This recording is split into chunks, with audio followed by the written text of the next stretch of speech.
Assalamualaikum warahmatullahi wabarakatuh. Alhamdulillahilladzi arsala rasulahu bil huda wa dinil haqq liyudhhirahu 'ala dini kullih wa kafa billahi syahidan. Asyhadu an la ilaha illallah wahdahu la syarikalah wa asyhadu anna Muhammadan abduhu wa rasuluhu wa la nabiyya ba'dah. Allahumma shalli wa sallim wa barik ala sayyidina Muhammad wa ala alihi wa ashabihi ajma'in. Amma ba'du. Para pemirsa channel YouTube Al-Kais dimanapun berada yang dirahmati Allah Subhanahu wa ta'ala, alhamdulillah, puji syukur kita panjatkan kehadirat Allah Subhanahu wa ta'ala atas limpahan rahmatnya lah, atas hidayahnya lah, kita hari ini ditetapkan Allah Subhanahu wa ta'ala dalam iman dan Islam, sehingga bisa menjalankan seluruh syariat Allah Subhanahu wa ta'ala dengan sempurna. Mudah-mudahan kita senantiasa dalam lindungan Allah Subhanahu wa ta'ala, diteguhkan iman dan Islam kita ila yaumil akhir hidup kita. Amin Allahumma amin. Salawat dan salam tetap terlimpahkan kepada junjungan kita Rasulullah sallallahu alaihi wasallam, juga pada keluarganya, para sahabatnya, para tabi'in, tabi'in, para ulama dan seluruh kaum muslimin yang senantiasa berada di jalan Allah dan Rasulnya. Para pemirsa channel YouTube Al-Kais dimanapun berada, ketemu kembali dengan saya Ustadz Abdul Latif dalam agenda atau acara Ngabadis Ngaji Bareng Al-Kais di pagi hari ini. Para pemirsa channel YouTube Al-Kais yang dirahmati Allah SWT, kita hari ini akan membahas tentang dahsyatnya siksa kubur.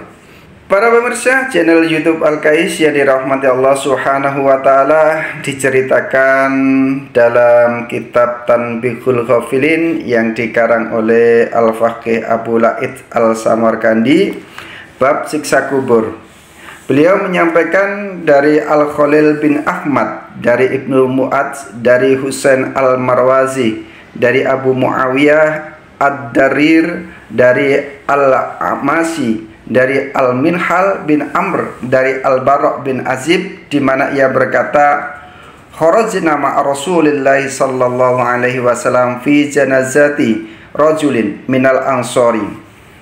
Diceritakan bahwa dalam hadis yang cukup panjang dari sahabat Rasulullah sallallahu alaihi wasallam, yaitu Al-Bara' bin Azib, disampaikan, kami bersama Rasulullah sallallahu alaihi wasallam mengantar jenazah seorang Ansor.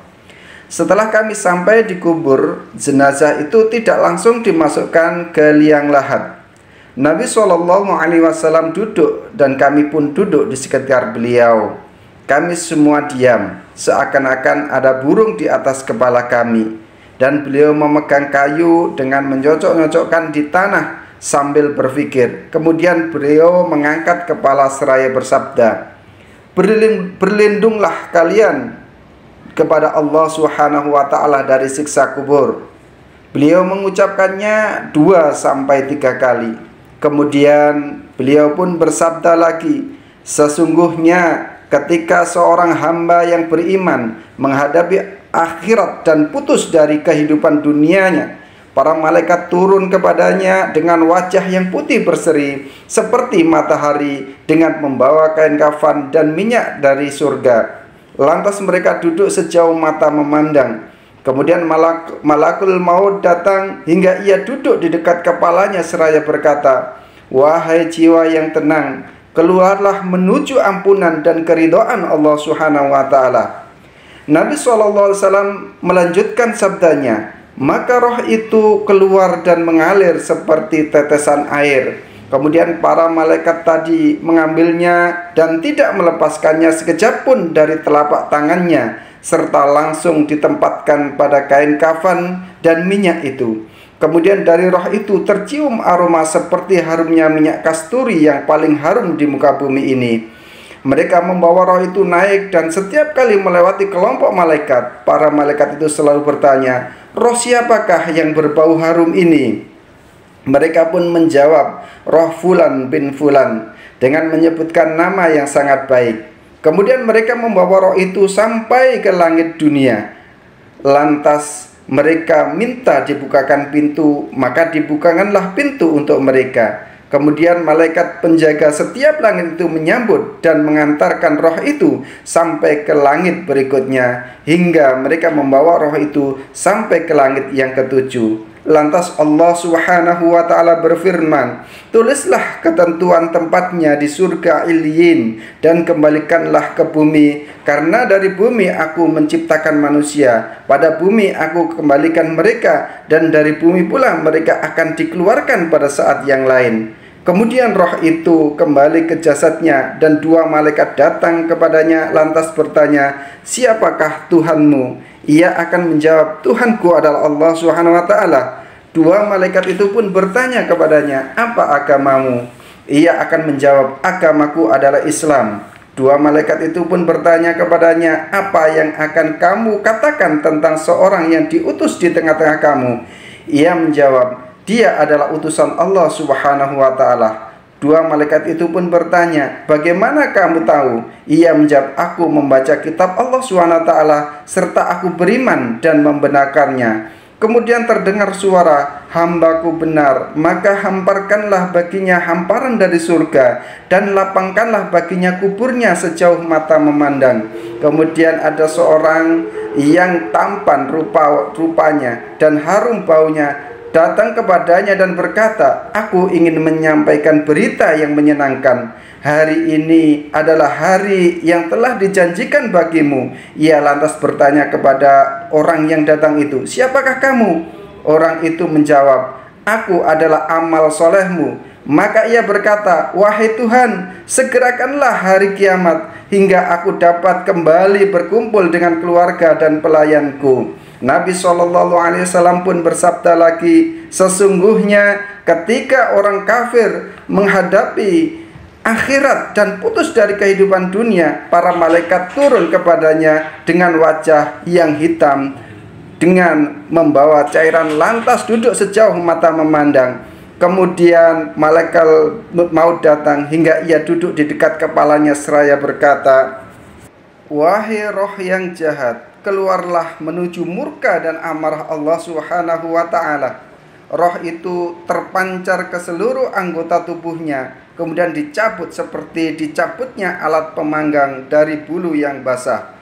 Maka urat-urat dan otot-ototnya terputus bersamaan dengan keluarnya roh tadi. Kemudian para malaikat mengambilnya dan tidak melepaskan sekejap pun dari tangannya, serta langsung dimasukkan ke dalam cairan itu. Kemudian dari roh itu tersebar bau seperti bau bangkai yang paling busuk. Mereka membawa roh itu naik dan mereka melewati kelompok malaikat, kecuali para malaikat itu bertanya, roh siapa yang berbau busuk ini?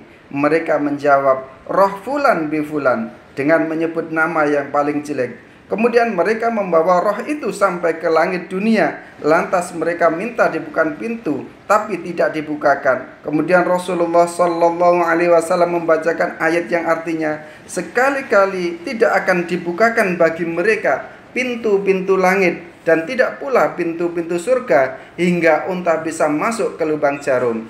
Kemudian Allah SWT berfirman, tulislah tempatnya di neraka Sijin. Lantas roh itu dilemparkan. Kemudian Rasulullah SAW membaca ayat yang artinya, barang siapa menyekutukan sesuatu dengan Allah, maka seolah-olah jatuh dari langit lalu disambar oleh burung atau diterbangkan oleh angin ke tempat yang jauh. Maksudnya roh itu ditolak oleh Allah dan dikembalikan ke jasadnya. Lantas dua malaikat datang kepadanya, minta agar ia duduk dan bertanya, siapakah Tuhanmu?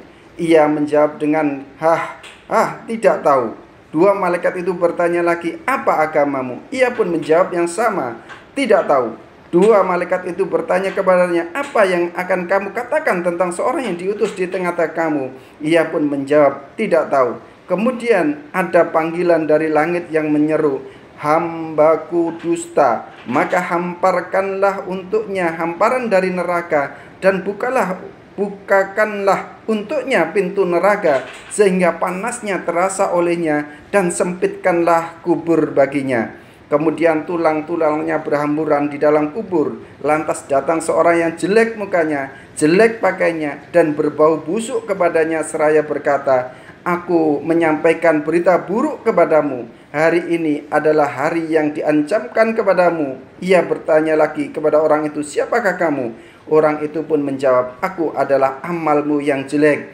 Ia berkata, "Wahai Tuhan, janganlah terjadi hari kiamat. Wahai Tuhan, janganlah terjadi hari kiamat." Para pemirsa channel YouTube Al-Kais yang dirahmati Allah Subhanahu wa taala, ini adalah sekelumit kisah tentang seorang yang beriman kepada Allah Subhanahu wa taala dengan menjalankan ketaatannya yang berbuah pada manisnya kehidupan setelah dunia, dan orang-orang yang zalim yang menentang agama Allah Subhanahu wa taala, tidak mau tunduk pada syariat Allah Subhanahu wa taala yang berakhir dengan siksa yang luar biasa. Oleh karena itu, marilah kita senantiasa tingkatkan ketaatan kita kehadirat Allah, sehingga kita menjadi hamba-hamba yang mutakin, yang insya Allah dengan itu kita akan diselamatkan kehidupan kita di dunia, lebih-lebih selamat di akhirat kelak. Terima kasih atas perhatiannya. Demikian yang bisa saya sampaikan. Assalamualaikum warahmatullahi wabarakatuh.